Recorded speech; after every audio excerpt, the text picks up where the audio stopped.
Le 24 juin dernier, le monde entier a découvert de manière effarée le traitement inhumain réservé aux migrants africains qui tentaient désespérément de franchir la frontière espagnole de Melilla qui est présente en Afrique et plus précisément aux frontières du Maroc.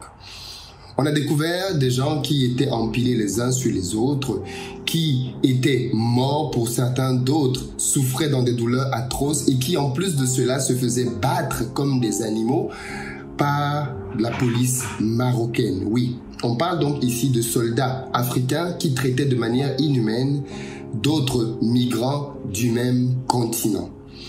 Comment a-t-on fait pour en arriver à cette situation? Qui en sont les responsables et qu'est-ce que l'on peut tirer comme enseignement? Voilà les différentes questions auxquelles je vais répondre dans cette vidéo.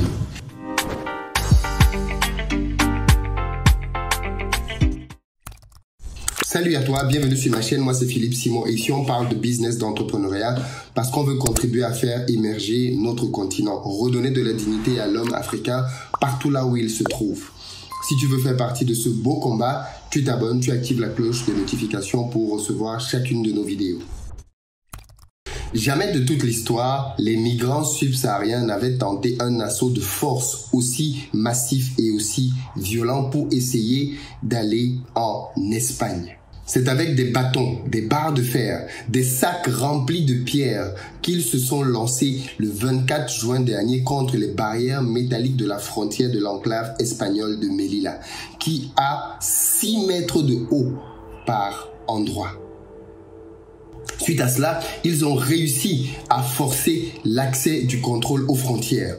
Les forces de sécurité marocaines repliquent, gaz lacrymogène, balles en caoutchouc, coups de matraque. Les migrants, majoritairement des Soudanais, étouffent, meurent, piétinés ou alors étouffés les uns sur les autres. Les scènes sont horribles à regarder. Tout d'abord, je tiens à rappeler que le dimanche 26 juin, il y a eu en Espagne énormément de manifestations faites par les Espagnols qui dénonçaient le traitement que leurs propres autorités avaient donné aux migrants africains. Comme quoi, les peuples ne sont pas divisés, ils sont bien souvent solidaires et partagent les mêmes souffrances. Ce sont souvent nos élites qui poursuivent des agendas qui leur sont propres. Le nombre de morts aujourd'hui fait encore l'objet de beaucoup de discussions. Les ONG parlent de 37 morts, d'autres, les autorités, elles parlent de 23 morts. Aujourd'hui, d'autres sources parlent de 45 morts. Bref, on n'est pas loin de la cinquantaine dans tous les cas. Mais la première alerte qu'il faut faire, c'est que aujourd'hui, on se rend compte que le gouvernement marocain est en train de creuser des tombes avec pour intention d'enterrer rapidement les morts. Attention, attention. Est-ce que ce n'est pas là une tentative de vouloir masquer ce qui s'est réellement passé? En tout cas, l'Union africaine a demandé une enquête transparente là-dessus. Est-ce qu'elle va peser? Je n'en sais rien du tout. Il faut bien savoir que ce n'est pas la première fois que des Africains essayent de manière aussi massive d'entrer à Melilla. On a eu des antécédents déjà. L'Espagne dispose de 2 enclaves comme ça en Afrique. Celle de Melilla qui, elle, fait 12 km² et puis celle de Ceuta qui fait 20 km². Donc vraiment de tout petits espaces qui sont présents sur le continent africain. Et donc à chaque fois que quelqu'un parvient à entrer là-dedans, il est d'office en Europe et bénéficie des règles européennes. L'autre moyen que les gens utilisent souvent, c'est au travers des bateaux. Vous savez bien, la traversée de l'Atlantique qui permet là aussi d'arriver sur les côtes espagnoles. L'Espagne est donc un pays qui reçoit de la part du continent africain beaucoup de migrants. Et donc la politique aujourd'hui en Espagne, avec le soutien de l'Union européenne, est de limiter tout cela, si ce n'est d'empêcher cela. En faisant quoi? En finançant des gouvernements en Afrique. On a par exemple financé un gouvernement comme celui du Soudan, avec pour but que le Soudan maintienne ses migrants chez eux. On a financé un gouvernement comme celui du Maroc, pour que le Maroc soit la dernière barrière qui empêche aux gens d'entrer en Espagne. Et donc voilà la stratégie de l'Union européenne. Empêcher aux migrants de venir en Europe. Mais cette tentative-là, est-ce qu'elle résout quelque chose? Pourquoi est-ce que autant de personnes veulent migrer en Europe? Parce que c'est ça qu'il faut d'abord comprendre. Et à partir de là, bien évidemment, on peut apporter une solution. Mais si on ne comprend pas ça, on n'apportera aucune solution. Fatou Diom, dans son livre Le ventre de l'Atlantique et dans ses différentes écritures, n'a cessé de parler du problème des migrants africains qui mouraient dans la Méditerranée, mais en parlant aussi des causes. Pourquoi est-ce que les Africains veulent aller donc en Europe? Ils veulent aller en Europe parce que les conditions de vie chez eux sont devenues intenables. Dans beaucoup de nos pays, l'Occident a mis à la tête de nos États des pions qui ne travaillent pas pour le développement des pays, qui travaillent plutôt à appauvrir les pays, à s'enrichir et à favoriser les multinationales occidentales qui viennent elles-mêmes faire du business en Afrique de manière illégale. Ces multinationales viennent, bardées de plein d'atouts, de plein d'avantages, ne payent parfois pas d'impôts, rapatrient leur argent dans leur pays, travaillent avec des paradis fiscaux, appauvrissent les pays, ne payent pas bien les salariés, ont parfois des traitements inhumains sur des Africains et surtout pillent de manière à ciel ouvert les ressources sans respecter ni les hommes ni l'environnement, et tout ceci bien évidemment avec la complicité de nos États et de notre police. Parce que oui, malheureusement, dans beaucoup de nos pays, la police n'est pas républicaine, elle est au service du gouvernement et fait ce que le gouvernement dit, n'est pas là pour pouvoir raisonner quand le gouvernement peut avoir des positions qui sont contraires aux intérêts de la population. Voilà d'où vient le problème. Les Africains quittent leur pays pas parce qu'ils sont contents, mais parce qu'ils en ont juste marre de situations horribles. Beaucoup d'Africains quittent leur pays à cause de la guerre. Et il faut surtout rappeler ici que, contrairement à ce que l'on peut entendre à gauche et à droite, 80% des migrations se font intercontinent. C'est-à-dire que quand les gens quittent l'Afrique, des pays en Afrique, pour aller chercher une vie meilleure ailleurs, ils vont d'abord dans d'autres pays africains. 80% d'entre eux le font.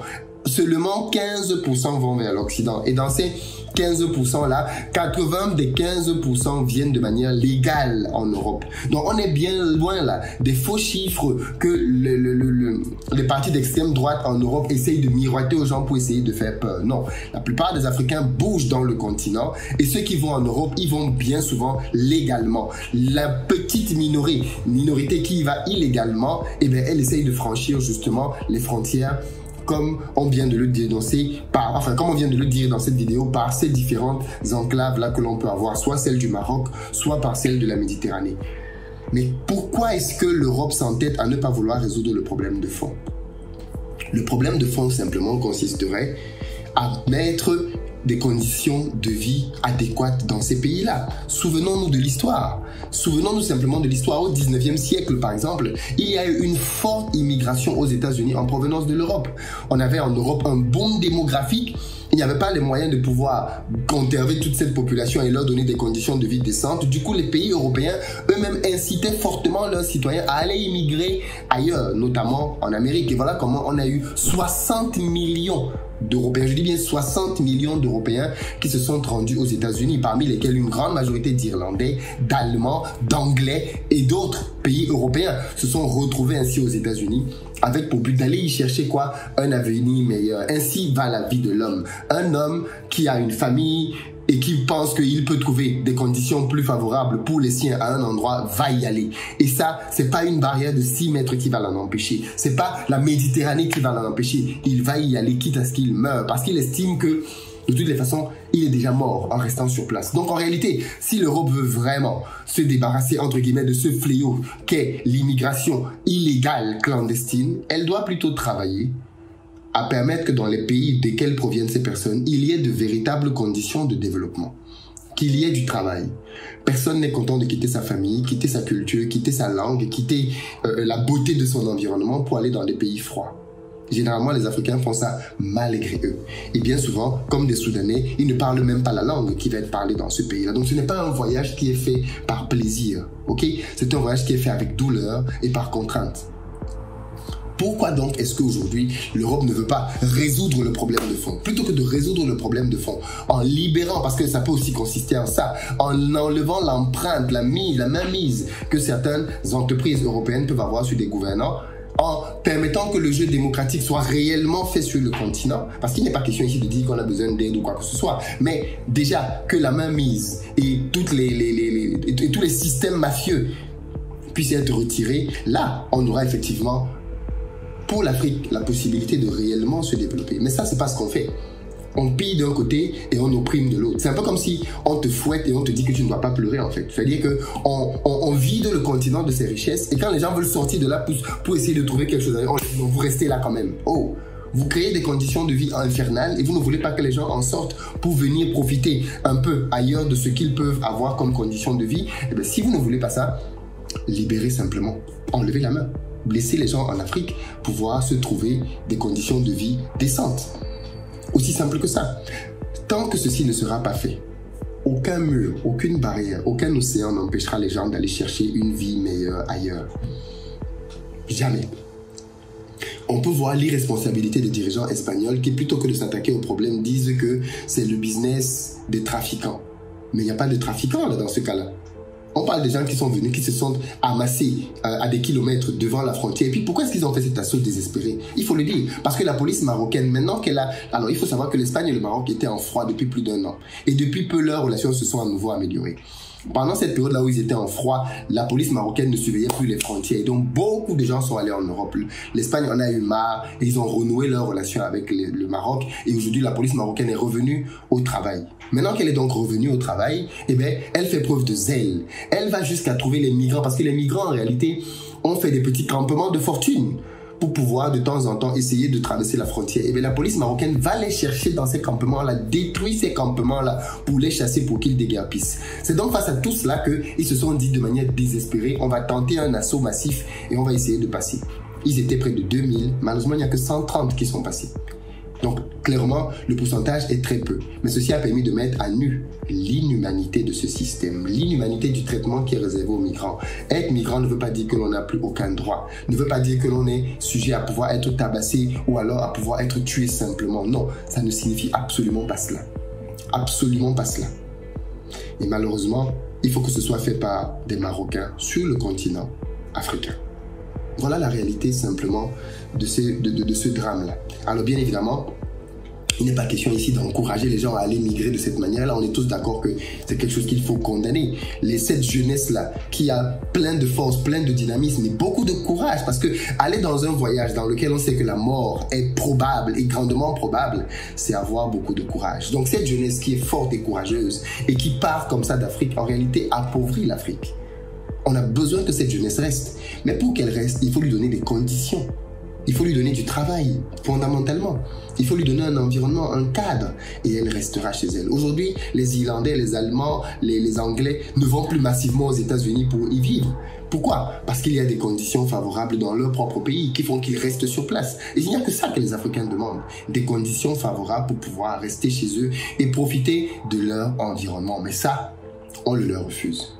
D'une part, on a une mafia entrepreneuriale qui s'installe, qui pille les pays. Et d'autre part, on veut quand même que ces gens-là restent sur place pour subir la misère qu'on a créée chez eux. Ça ne marchera pas. Ça ne marchera clairement pas. Soit on trouve des solutions qui arrangent tout le monde, qui développent l'Europe et l'Afrique, soit ça va péter. Et ça continuera de péter, malheureusement.